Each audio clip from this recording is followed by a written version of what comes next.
কষ্টের একটা গল্প। একটা ছেলে আর একটা মেয়ে 2 বছর রিলেশন করার পর হঠাৎ একদিন মেয়েটা ছেলেটাকে বলল, আচ্ছা একটা কথা বলি। ছেলেটা বলল, বলো। মেয়েটা বলল, রাগ করবে না তো? ছেলেটা বলল, না। মেয়েটা বলল, আমাকে ছেড়ে যাবে না তো? ছেলেটা বলল, কখনো যাব না। মেয়েটা বলল, ভুল বুঝবে না তো? ছেলেটা বলল, না, বুঝবো না। মেয়েটা বলল, জানো আমার একটা অতীত আছে।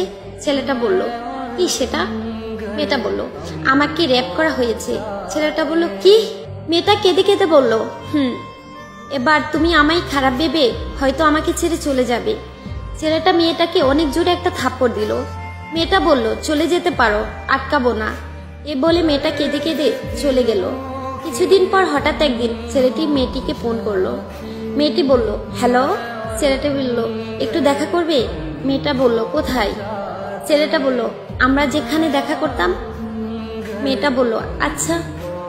ছেলেটি আগে থেকে এসে মেয়েটির জন্য অপেক্ষা করতেছে। কিছুক্ষণ পর মেয়েটি আসলো।